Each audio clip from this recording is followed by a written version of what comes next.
하나님의 은혜와 축복이 한 주간 여러분들 삶 속에 넘치기를 바랍니다.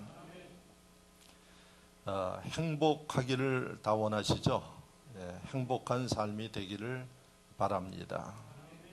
그런데 문제는 행복이 뭔지를 알고 있느냐 하는 문제입니다. 모든 사람들이 다 행복하기를 원하고 행복을 추구하고 있는데 행복이 뭔지 모르는 분들이 생각보다 많습니다. 제가 여러분들에게 행복이 뭐라고 이야기를 할 수 있습니까? 하고 묻는다 그러면 대답을 선뜻 하실 분들이 그렇게 많지 않습니다. 행복은 사전적인 의미로 보면은 자기가 생활하는데 충분한 자기 만족과 기쁨이 있는 상태를 행복한 상태라고 이야기를 합니다.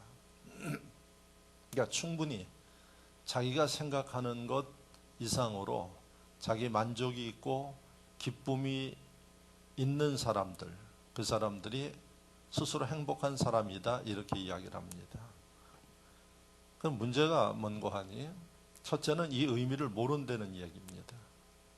그 다음에 두 번째는 뭐가 문제인고 하니 그러면 자기 만족과 기쁨의 상태가 어떤 상태인지를 모르기 때문에 행복하지 못하다는 거죠. 그러면 여러분들 스스로 만족하며 사십니까? 그러면 여러분들이 요구하고 바라는 그 생각이 큽니다. 그런데 그 생각은 아무도 채워줄 수가 없어요. 하나님도 채워주지를 못합니다. 왜? 하나를 채워주면은 두 개를 달라고 그러고 둘을 채우면 세 개를 달라고 그러기 때문에 만족한 상태가 돼야지 되는데 만족한 상태를 만들기가 이게 쉬운 일이 아니라는 겁니다. 그래서 이 상태를 안 하나님께서 저와 여러분들이 행복한 존재가 되기 위해서 성경에 이미 다 가르치고 있습니다. 뭐라고 가르쳐 놨는가? 빌립보 4장 말씀을 보면 자족하면서 살아라. 왜 그럴까요? 채워도 끝이 없는 게 여러분들의 욕심입니다. 오직 하면 하나님께서 채워도 끝이 없기 때문에 자족할 줄 아는 사람이 만족할 줄 아는 사람이고 그 사람이 행복을 아는 사람이다. 이렇게 성경은 가르치고 있습니다. 자, 그러면 만족이 있고 기쁨이 있어야 된다 그러는데 한 주간 여러분 어떻게 기쁘게 사셨습니까? 네, 이 기쁨도 마찬가지예요. 뭔가 받고 얻어야 기뻐해요. 성경은 그렇게 가르치지 않았습니다.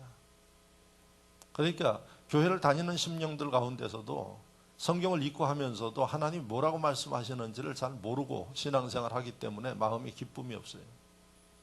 세상 사람들처럼 뭔가 받고 뭔가 조금 좋은 일들이 있어야 기뻐하고 이렇게 살고 있다는 사실이죠. 그러니까 기뻐할 수 없는 겁니다. 기뻐할 수 없다는 얘기는 행복할 수 없다는 얘기입니다. 성경은 뭐라고 가르치고 있나요? 여러분들이 잘 아는 데살로니가전서 5장 말씀을 보면 항상 기뻐하라 그랬어요. 항상. 그러니까 항상 이라는 얘기는 좋은 일도 있고 나쁜 일도 있는데 그 어떤 환경 가운데서 기뻐하는 게 하나님 백성들의 삶이고 왜 기뻐하라 그러는가? 행복한 삶의 비결이기 때문에 그렇습니다. 그런데 우리는 구별된 사람임에도 불구하고 안 믿는 사람들하고 비슷한 사고를 가지고 있어요. 좋은 일이 있을 때 기뻐하고 돈이 생기면 기뻐하고 좀 생각지 못한 일들이 생기면 기뻐하고 이거는 여러분 불신자들의 사고와 똑같습니다. 우리가 하나님을 믿고 거듭나고 변화된 사람은 항상 내가 좀 어려운 일이 있어도 기뻐할 줄 아는 심령. 그렇게 되기 위해서는 어떻게 하느냐? 여러분 자기 이 내면을 다스릴 수 있는 사람이 되어져야 된다는 겁니다. 자, 그래서 행복의 정의가 살아가면서 충분히 만족하고 기뻐한 상태가 돼야지 행복한데 첫째는 이 원리를 모르는 사람들이 많이 있기 때문에 행복이 여러분들에게 임할 수가 없다는 얘기입니다. 그래서 이 행복을 자꾸 이 물질적인 거, 눈에 보이는 거, 이런 소유 여기서 찾으니까 그걸 여러분 얻어도 행복하지 못한 겁니다. 근데 행복은 여러분 만족과 감사가 행복의 요인이다 하는 겁니다. 그리고 이 만족과 감사는 어떻게 하느냐? 성경은 이미 자세하게 일러주고 있어요. 그래서 여러분들이 행복한 사람이 되기 위해서는 자기 마음을 자족하는, 얼마를 가졌던 어떤 상태에 있던 참 그걸 가지고 감사할 수 있는 이 사람이 행복을 찾아가는 사람이, 행복을 소유하는 사람이 된다는 겁니다. 그리고 어떤 상황에서든 여러분들이 스스로 하나님 앞에 감사할 수 있는 이러한 마음을 갖추는 게, 자기를 그렇게 다스리는 게 행복한 사람의 비결인 것을 깨닫기를 바랍니다. 이게 사전적인 의미예요. 그런데 사전적인 의미의 이 단어 하나하나를 성경은 자세하게 이야기를 하고 있어요. 어떻게 해야 하는지. 자, 그러면 성경 속에 행복이라는 단어를 제가 보니까 많이 기록되어 있어요. 그 다음 그 가운데 신명기 10장 15절을 보면은 행복이라는 단어가 실제로 나와요. 신명기는 이스라엘 말로 되어 있어요. 그래서 그 행복이라는 단어를 보니까 이스라엘 말로 토브라는 단어를 썼어요. 토브인데 이 토브는 영어로 번역하면 굿이라는 단어로 되어 있어요. 굿하면 좋다. 여러분들이 가끔 가다가 굿 그렇게 이야기하는데 좋아 또는 선한 것 이런 뜻이에요. 그래서 하나님의 말씀 성경 속에 토브라는 단어를 굿으로 바꾸어서 이걸 우리나라 말로 행복이라는 단어로 번역해서 쓰는데, 이 토브라는 단어가 하나님께서 직접 사용하신 부분이 있어요. 그게 창세기 1장 4절을 보면은 하나님이 천지를 창조하시고 어떻게 말씀하셨는가 하니 참 좋았더라, 이렇게 하나님 말씀하셨어요. 이 좋았더라는 단어가 토브예요. 그리고 이걸 영어 성경으로 굿이라고 이렇게 이야기를 했어요. 그러니까 행복이라는 단어는 하나님이 사용하셨는데 어떤 상태인가 하니 하나님이 그 천지를 만들어 놓으시고 그 다음에 바라보시면서 참 좋다. 그러니까 소유해서 좋은 게 아니고, 먹어서 좋은 게 아니고, 내가 승진해서 좋은 게 아니고, 열심히 하나님이 세상을 만드시느라고 얼마나 수고하셨어요. 일주일간 수고하셨어요. 그런데 그 수고하시고 나서 힘들다, 어렵다, 왜 이렇게 복잡하냐 그런 게 아니라 힘든 일을 하시고 나서 바라보시면서 참 흐뭇해 하시는 거. 이게 토브라는 단어고, 이 상태가 바로 행복한 이 상태를 이야기하는 단어입니다. 그러니까 여러분들이 지금 세상 사람들이 가지고 있는 이 행복에 대한 생각과 하나님이 말씀하시는 이 행복의 그 관점이 달라요. 그러면 결론적으로 이야기를 하면 행복하려면 저와 여러분들이 우리를 만드신 하나님의 방법을 따라가야지 되는데, 어떻게 해야지 되느냐? 우리 내면의 상태를 잘 다스리는 사람이 행복할 수 있다 하는 겁니다. 할렐루야. 행복을 자꾸 눈에 보이는 데서 찾지 말라는 얘기입니다. 행복을 막 돈에 연관돼서 찾지 말라는 얘기예요. 높은 지위에 올라가려고 거기 가면은 행복할 줄 알고 몸부림을 치는데 거기에 행복이 없다는 얘기예요. 행복이 어디 있다? 내 마음에 있다. 그러면 잠언 15장 13절 말씀에 마음의 즐거움은 얼굴을 빛나게 하여도 마음의 근심은 심령을 상하게 하느니라. 마음이 즐거우면 내가 행복한 표정을 보인대요. 마음이 괴로우면은 얼굴이 그야말로 은혜 떨어지는 얼굴로 바뀌는 거예요. 행복하지 못하다는 얘기입니다. 그러니까 보이지 않는 내 마음이 어떤 상태인가 따라서 여러분들의 표정이 달라지고 여러분들의 주변이 달라진다는 이야기입니다. 고로 행복하기 위해서는 어떻게 해야 하느냐? 여러분들 내면에 있는 마음을 잘 하나님께서 가르치신 대로 다스리는 사람이 행복을 누릴 수 있고 행복한 사람이 될 수 있다 하는 결론입니다. 할렐루야. 그래서 오늘 저는 제목이 행복을 정복하라. 아니 목사님 행복을 전쟁에서 정복합니까? 왜 그 용어를 썼는가 하니 여러분들이 가만히 있어서 행복은 찾아오지 않아요. 그렇게 한가롭지 않습니다.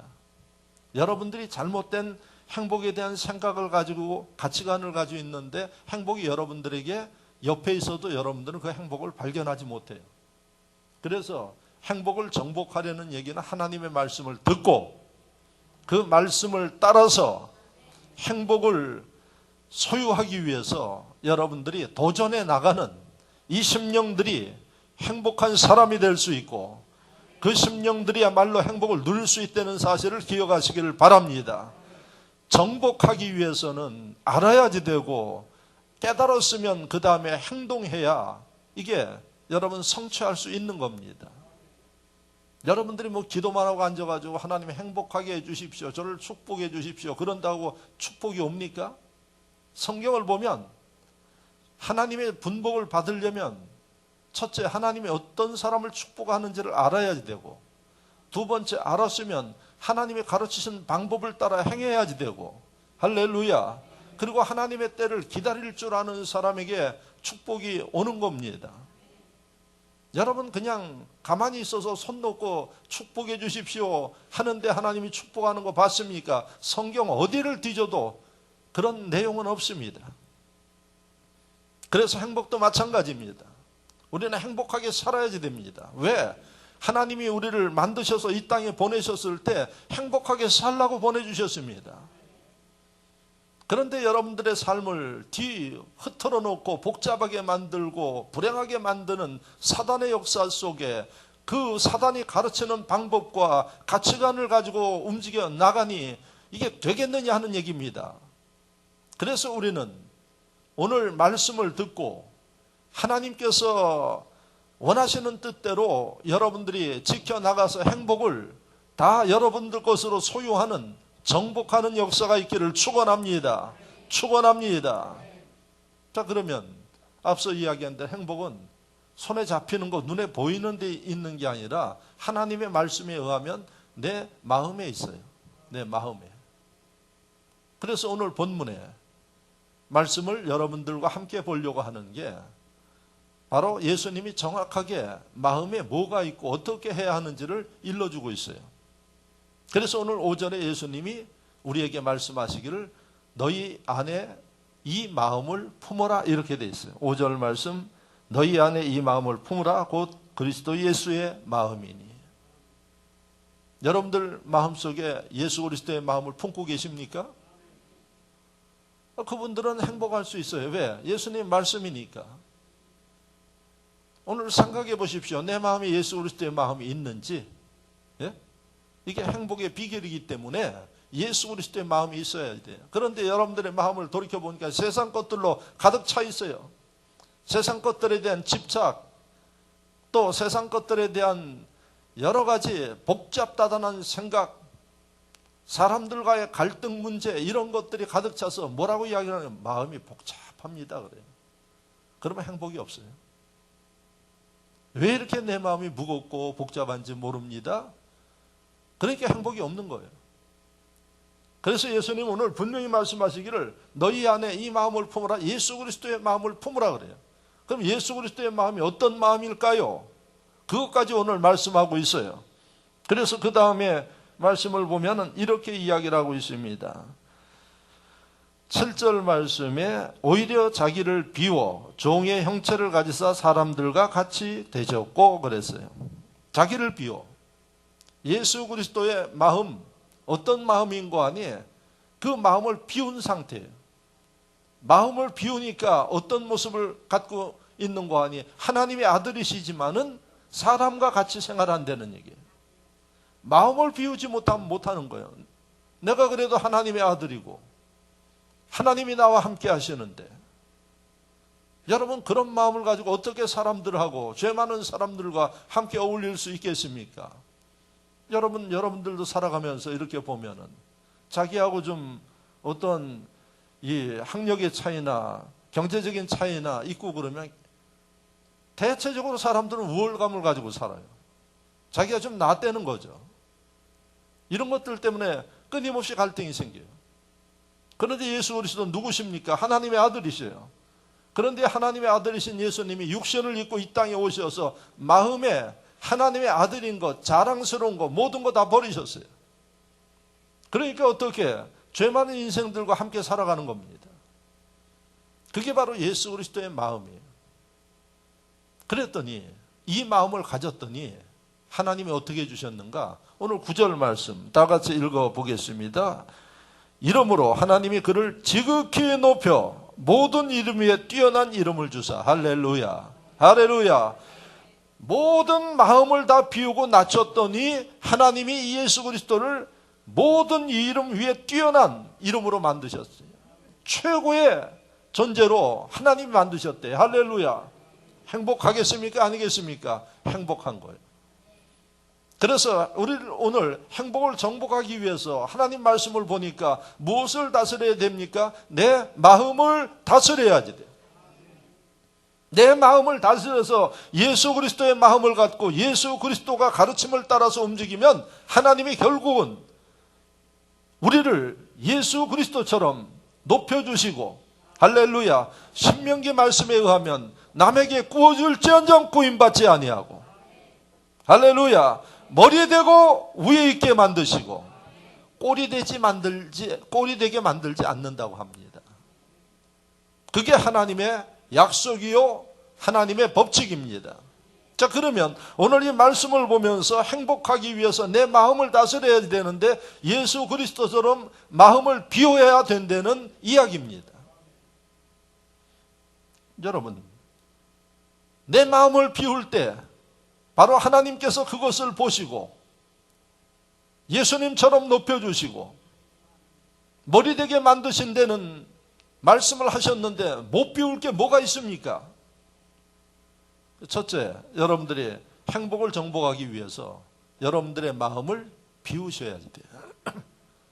근데 중요한데 내 마음에 뭐가 있는지 여러분들이 아십니까?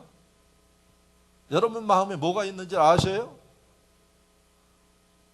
알면은 그렇게 안 살지. 그러니까 하는 얘기가 내 마음 나도 모른다고 이야기를 해요. 솔직한 얘기입니다. 내 마음 나도 몰라요. 왜 몰라요? 시도 때도 없이 바뀌니까 몰라요. 좀 은혜가 있으면 그냥 감사하고 은혜 있는 채 하고, 은혜가 떨어지면 또 완전히 사망의 음침한 골짜기로 떨어져서 또 신앙생활하고 하는 그런 모습들이에요. 그래서 여러분들이 이 시간 여러분들 마음속에 지금 뭐가 있는지를 정확하게 보시고 그 마음을 비워내야 돼. 할렐루야. 비울 때 이제 하나님의 그 역사와 권능을 경험하게 된다는 사실입니다. 우리 마음속에 첫째 로마서를 보면 죄가 있어요. 죄. 제가 여러분들 마음속에 죄가 있는지 없는지 확인해 드릴까요? 확인해 드릴 수가 있어요. 아주 확실하게. 여러분들 마음속에 죄가 있으면 어떤 마음이 생기는 거 하니? 첫째, 불안한 마음이 생겨요.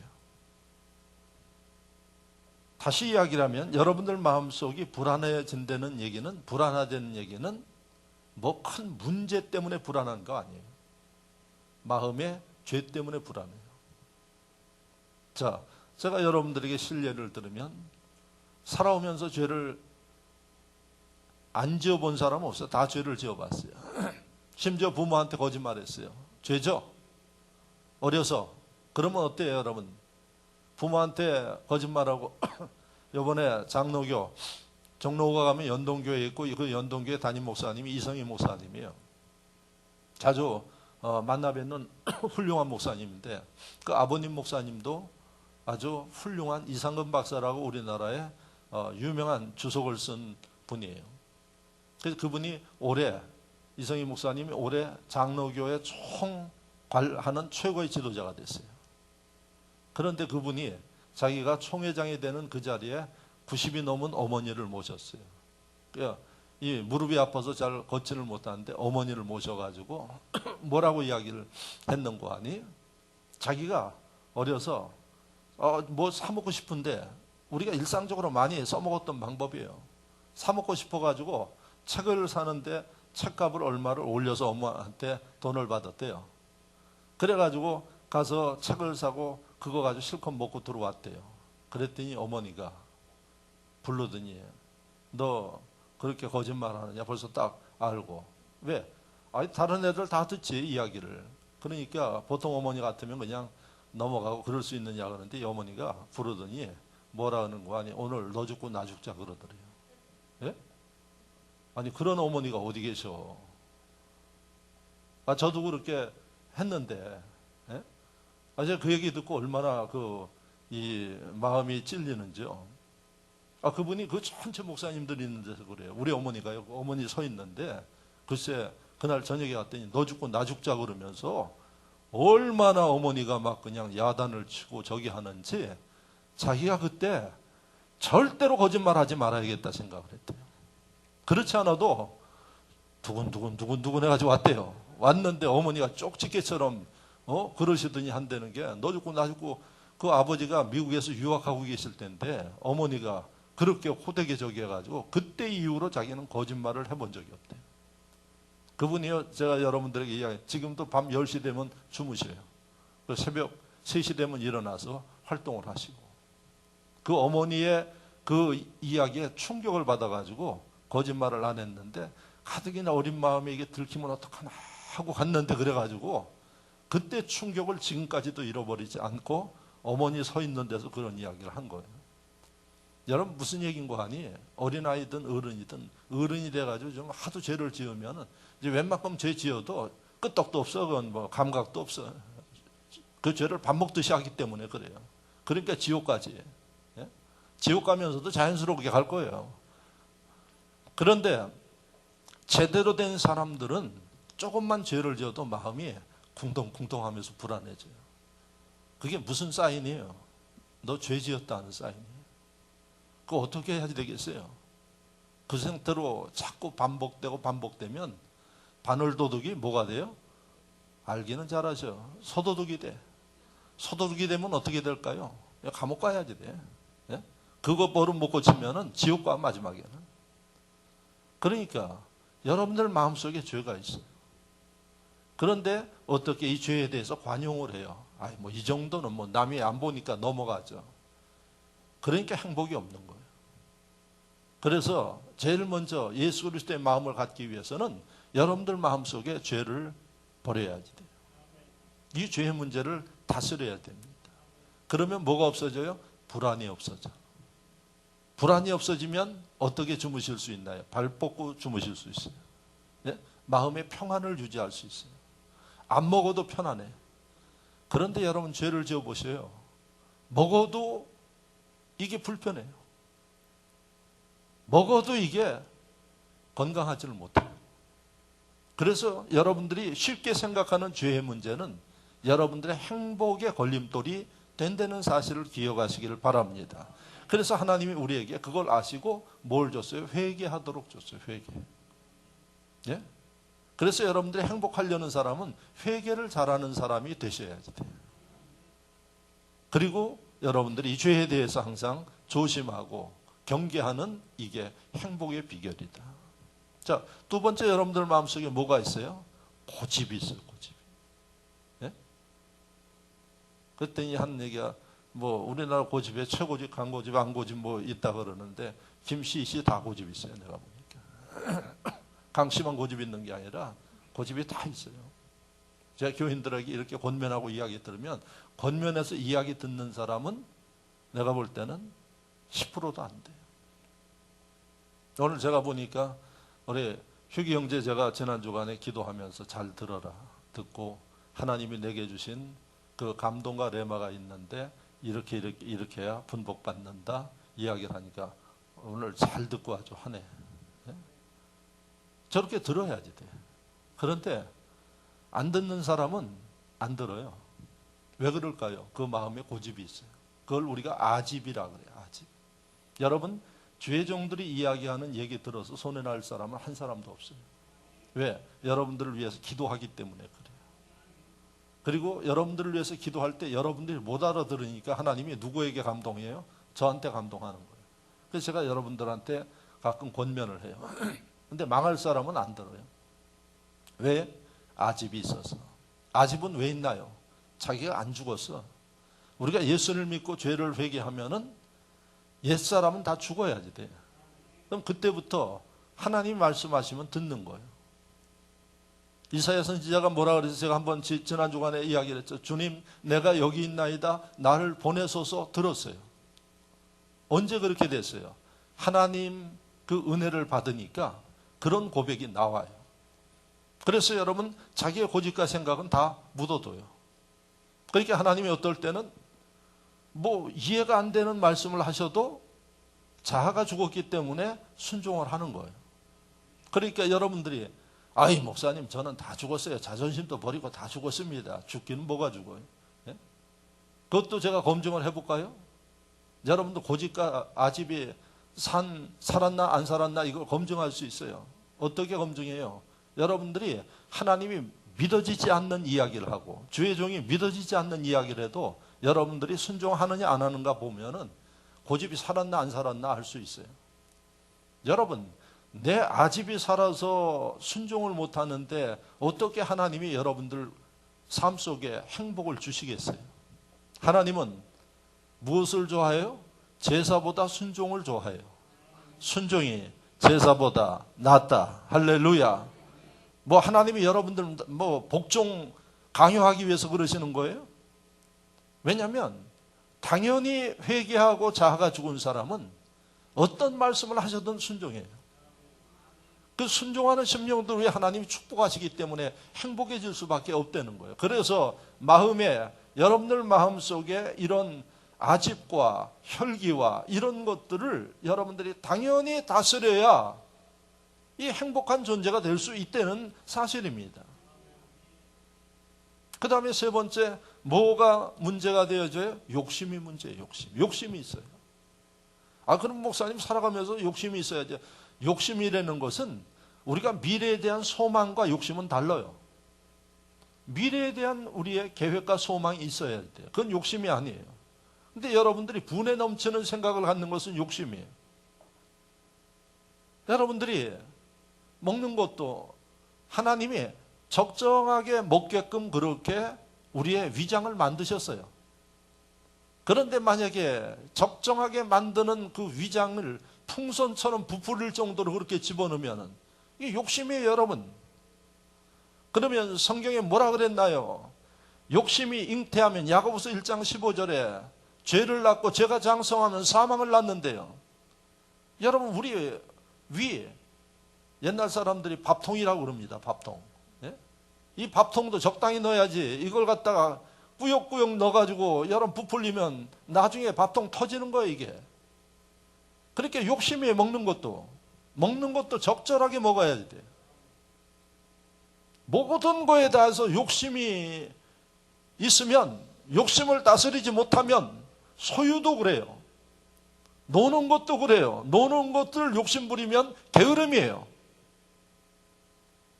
그래서 여러분, 욕심을 다스리는 심령이 바로 하나님의 행복의 비결이 될 수 있어요. 욕심을 다스리지 못하면 어떤 문제가 생길까요? 거짓말해요. 거짓말하죠. 욕심 부리는 사람들. 그 욕심을 채우기 위해서 별별 거짓말을 다 해요. 그게 커지면 사기도 쳐요. 여러분, 사기치면 감옥 가야죠. 그 문제가 해결되지 못하면 지옥 가는 겁니다, 여러분. 그래서 마음속에 있는 욕심을 다스려야지 돼. 이 욕심은 먹는 거에서부터 쉬는 것까지 다 욕심이 있어요. 그래서 하나님이 우리에게 성경에 뭐라고 일러줬어요? 절제하라. 할렐루야. 성령이 임하시면 욕심을 절제하는 능력을 주세요. 그래서 은사 중에 하나가 절제가 있어요. 절제. 은혜 받는 심령은 절제를 잘해요. 자신의 시간도 절제하고 먹는 것도 절제하고. 할렐루야. 그래서 첫 번째 예수 그리스도께서 마음을 비우셨다 그러는데, 이 모습을 보면서 예수 그리스도의 마음이 내 속에 있게 하기 위해서는 첫 번째로 비우는 작업들을 하셔야지 돼요. 제가 세 가지를 말씀드렸어요. 그래서 여러분들의 마음을 비우면 어떤 상태가 되어질까요? 마음이 평안해져요. 자, 여러분들 속이 안 좋아요. 속이 안 좋다는 얘기는 뭔가 스트레스 받고 먹는 게 잘못됐거나 부패된 것을 먹었거나 문제 있는 것을 먹기 때문에 속이 안 좋아요. 그럴 때 어떻게 합니까? 병원 찾아가죠? 예?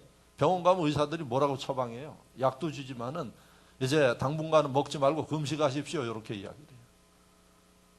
여러분, 속이 안 좋을 때는 약 먹는 것보다 금식하는 게 좋아. 왜? 그래서 싹 다 내려가게 만들면 뭐라 그럽니까? 가르쳐 주지 않아도 속이 편안합니다. 이렇게 이야기를 해요. 예? 여러분, 여러분들의 마음이 복잡한데 어떻게 행복이 있겠어요? 그 마음을 다스리기 위해서 해야 할 일들은 마음속에 있는 욕심들을 버려야지 돼. 이런 것들을 버리셔야지 돼.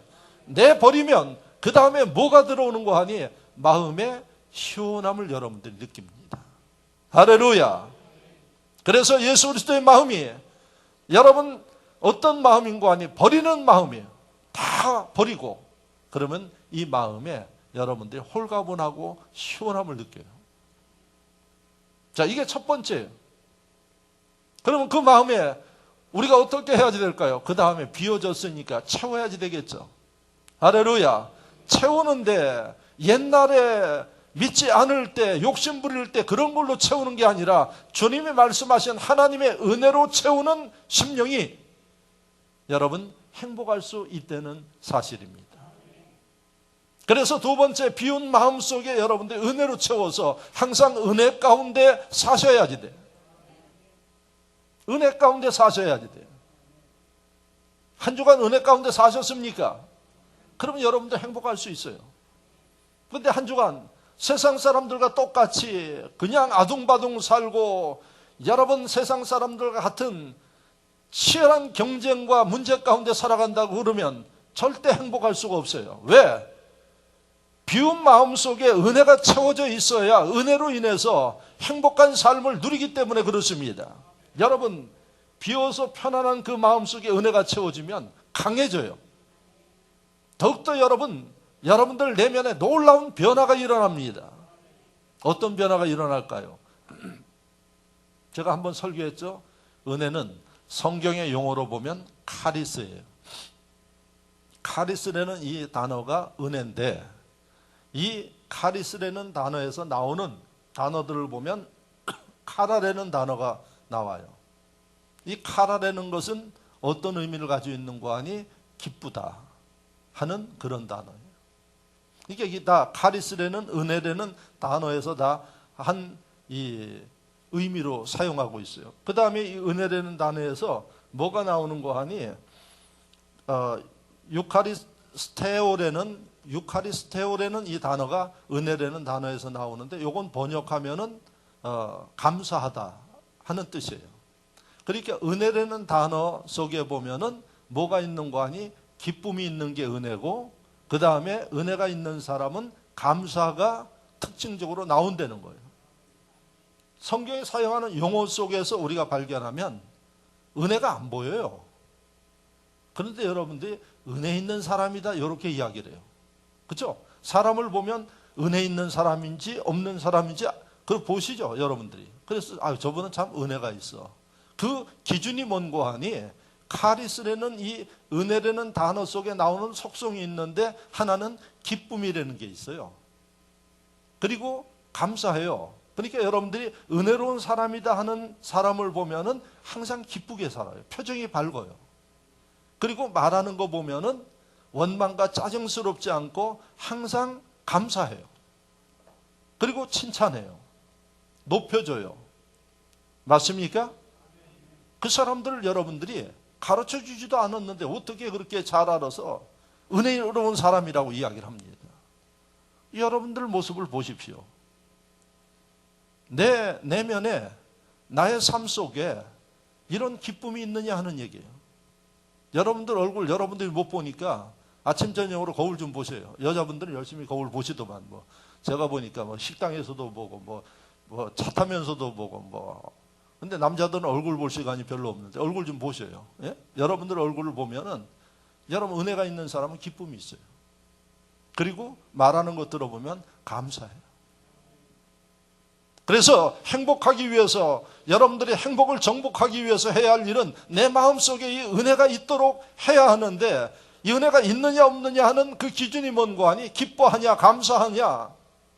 날마다 입술을 열면 원망하고 불평하고 남을 판단하는 심령은 절대 은혜가 있는 사람 아닙니다. 이 사람은 행복할 수 없다는 얘기입니다. 그래서 여러분들이 바로 두 번째는 내 내면에 하나님의 은혜를 채우는 일들을 해야지. 이 은혜는 세상에 있는 거 아니에요. 이건 하늘로부터 오는 거예요. 하나님으로부터 오는 거예요. 할렐루야. 그래서 문제예요. 하나님이 주신 은혜이기 때문에 이것은 여러분 하나님 안에서 해결되지 않으면 안 돼요. 그러면 하늘로부터 은혜가 내리기 위해서 우리가 하는 일이 뭡니까? 오늘도 우리 지금 예배하고 있어요. 예배가 뭡니까? 하나님을 공적으로 섬기면서 이 시간 하나님께서 우리에게 주시는 은혜를 사모하는 마음으로 여기 나와 있는 거예요. 할렐루야. 우리 예배를 받으시는 하나님, 오늘 우리에게 필요하신 은혜를 내려주십니다. 이 은혜를 받으면 여러분들이 좀 물질이 없어도 마음의 기쁨을 가져요. 은혜를 받으면 감사한 마음으로 바뀌어요.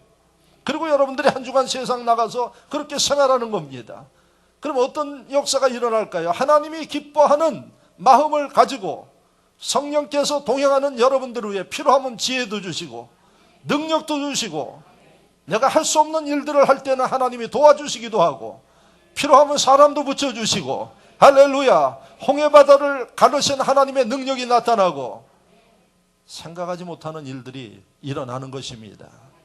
여러분, 이런 것들을 경험한 사람은 아무리 큰 문제가 있고 어려움이 있어도 절대로 절망하지 않습니다. 불안해하지 않습니다. 왜? 우리가 믿는 하나님의 능력과 역사가 있기 때문에 그러합니다. 그 하나님이 성령으로 오늘도 동행하시기 때문에 그렇습니다. 그래서 여러분, 행복의 조건처럼 항상 최상의 만족과 기쁨인데, 여러분 환경이 좋지 않은 환경 가운데서도 기뻐할 수 있는 게 왜 그러는가 하니, 지금 이러지만은 앞으로 하나님께서 함께 하셔서 도와주시면 이 문제 해결될 수 있고 가볍게 처리될 수 있고, 이 믿음이 있기 때문에 기뻐한다는 사실입니다. 그래서 여러분들이 두 번째, 먼저 비워야 그 다음에 채울 수가 있는데, 비우지 못하기 때문에 채우지 못하는 거고, 비우긴 비웠는데 게으르면 채우지 못하는 겁니다. 그래서 행복해지기를 원하시는 분들은 두 번째, 하나님의 은혜를 사모해야 된다는 얘기입니다. 그런데 현대 신앙인들은 이 부분에서 많은 심령들이 이미 무너져 있어요. 은혜는 위로부터 오는데, 위로부터 은혜를 받기 위해서 하나님 기뻐하시는 일들을 해야지 되는데, 기뻐하는 일이 예배 아니겠습니까? 그런데 예배가 무너지는데 어떻게 하나님의 은혜가 있을까요? 그러니까 예수 믿으면서 믿음이 절대로 자라지 않습니다. 삶이 변화되지 않습니다. 신앙생활 그러니까 습관적으로 합니다. 형식적으로 합니다. 여러분 10년을 믿어도 변화가 있을까요? 변화 없습니다. 평생을 믿어도 변화가 없는 겁니다. 하나님의 은혜가 임해야 우리가 변화되는 겁니다. 할렐루야. 내 삶의 변화가 일어나는 것입니다. 그래서 여러분, 지혜로운 심령은, 행복을 찾는 심령들은 무엇을 해야 될까요? 은혜를 받아야 된다는 사실을 믿으시기를 축원합니다. 요즘 가을철이 돼가지고 어제 TV도 보니까 설악산에 15만 명이 몰렸대요. 가을 단풍 구경하러 간대요. 그런데 이야기를 들어보니까 그거 이상 또 많이 팔리는 약이 있는데, 그게 항우울제 약이 엄청나게 팔리고 있다고 합니다. 계절적으로 그렇대요. 왜 그러냐 그랬더니, 가을이 되면은 왠지 모르게 허전하고 쓸쓸해가지고 우울해서 있는 사람들이 많아서 병원에 우울증 환자들이 그렇게 많이 온대요. 그래서 지금은 여러 약들이 나왔는데, 그전에는 세계적으로 유명한 프로자기라는 이 항우울증 약이 있어요. 이게 세계 제1위예요. 돈을 제일 잘 버는 그 약이에요. 그런데 지금 이 가을에 돼가지고 우울해가지고 그 약 먹는 사람들이 그렇게 많대요. 병원에 찾아오는 사람들도 많고. 여러분, 우울증 걸린 분들 약 먹으려고 생각하지 말고 위로부터 하나님의 은혜 받으시기를 바랍니다. 할렐루야. 은혜 받으면 기뻐집니다. 은혜 받으면 소망이 넘칩니다. 은혜 받으면 여러분 삶 속에 어떤 환경이든 하나님 앞에 만족하고 감사하는 심령이 된다는 사실을 믿으시기를 축원합니다. 그래서 두 번째, 행복의 조건의 두 번째, 행복을 정복하려는 분들은 은혜 받는 일들에 집중하고 여러분들이 열정을 가지고 움직일 수 있기를 축원합니다. 마지막으로 세 번째, 여러분들이 해야 할 일이 뭐겠습니까? 은혜 값없이 받는 겁니다. 예? 하나님이 우리에게 은혜를 조건이 있어서 주는 게 아니라 하나님의 말씀대로 행하는 사람들의 은혜 베풀어요. 사모하는 마음으로 열심히 하나님 앞에 기도하고 예배하면 여러분 그 심령 후에 은혜를 주시는 겁니다. 그러면 은혜 받았으면 세상의 이치가 어떻게 됩니까? 하나님의 이치가 어떻게 돼요? 은혜 갚아야지 돼요. 예? 그래서 행복의 세 번째 조건은 받은 은혜 가지고 여러분들이 하나님이 기뻐하는 일들을 하시면 돼요. 할렐루야. 왜? 하나님은 축복하시되 그냥 하시지 않아요. 여러분이 믿음으로 심는 대로 하나님이 축복하십니다. 그래서 여러분들이 은혜 받고 깨달았으면 그 은혜 받은 것을 가지고 하나님이 주신 달란트와 재능을 가지고 하나님의 영광을 위해서 여러분들이 헌신하는 것, 이걸 우리가 봉사라고 이야기를 합니다. 주님을 위해서 시간 들이고 몸 들이고 물질 들여 땀 흘려 수고할 때 하나님이 그것을 보시고 하나님께서는 여러분들 삶 가운데 행복할 수 있도록 하나님이 필요한 것들을 채우시고 인도해 주시는 사실을 믿으시기를 주의 이름으로 축원합니다. 그래서 주의 일을 할 때는 은혜가 없으면 절대로 주의 일을 못합니다. 종종은 은혜가 없어도 일시적인 기분 때문에 합니다. 사람 따라서 합니다. 그러나 그것은 여러분 며칠 못 갑니다. 하나님의 은혜가 임하면 여러분 내 속에 있는 그 은혜의 힘으로 인해서 하나님을 어떻게 기쁘시게 할까, 하나님을 어떻게 영화롭게 할까 하는 이런 마음을 은혜를 주관하시는 성령의 역사 가운데 여러분들 마음속을 움직이고 행하게 하는 것입니다. 그래서 여러분 세 번째 은혜로운 사람은 하나님이 기뻐하는 일들을 스스로 하게 된다는 사실입니다. 하나님이 그 모습을 보시고 받으시고 그 심령 위에 축복하는 게 하나님의 영적 법칙이라는 사실을 믿으시기를 주의 이름으로 축원합니다. 여러분 일부 예배 때도 제가 이야기를 했는데 여러분들을 부를 때 뭐라고 부르는 거 아니에요? 동물이라고 불러요. 동물. 우리는 동물이에요. 왜 동물이라고 부르는 거 아니? 움직이는 사람이기 때문에, 움직이는 존재이기 때문에 동물이에요. 그래서 사람은 움직이지 않으면 죽은 사람이에요. 그래서 우리가 여러분 죽으면 그 다음에 땅에 묻는 거예요. 존재 가치가 없기 때문에. 살아있는 동물은 움직여야지 돼요. 움직이면 어떤 일들이 벌어질까요? 첫째, 움직이려면 힘들어. 예? 힘들어요. 두 번째, 움직이다 보면은 부딪히는 일이 많아요.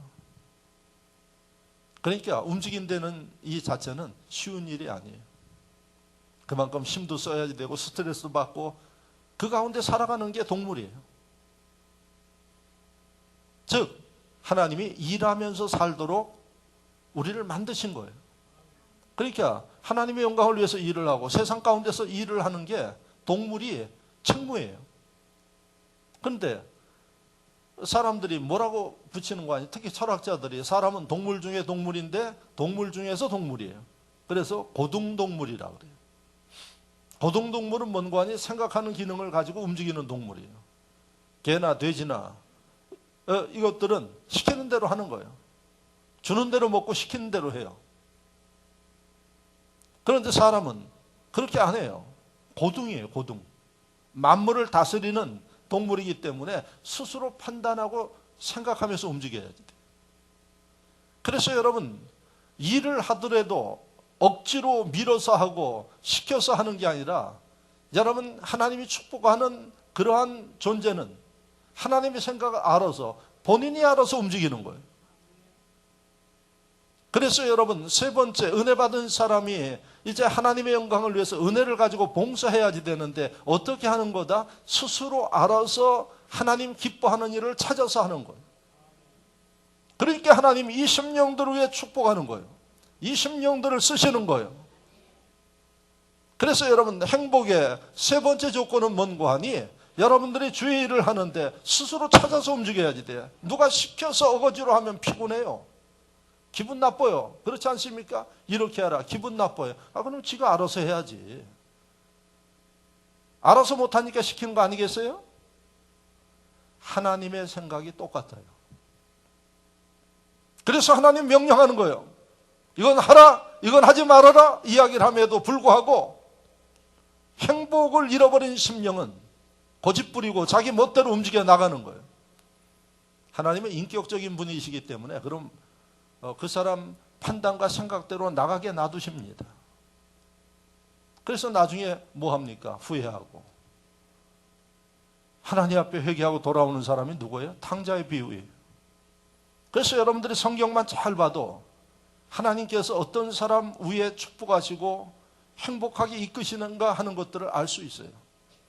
그래서 여러분들이 행복을 정복하기 위해서 마지막 단계에서 하셔야 할 일은 뭔고 하니 하나님의 영광을 위해서 여러분들이 움직여야지 돼요.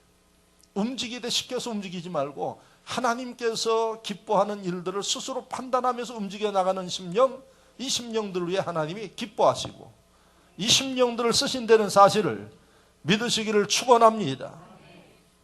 그래서 여러분 오늘 이 말씀을 통해서 여러분들이 가슴에 새기면서 행복은 내가 가만히 있는데 찾아오지 않습니다. 내가 가만히 있는데 하나님이 행복하라고 주지 않습니다.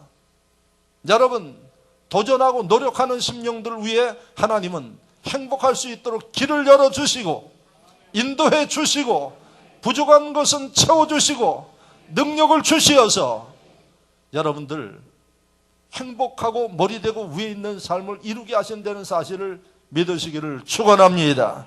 말씀을 생각하며 다 같이 한 목소리로 기도합니다.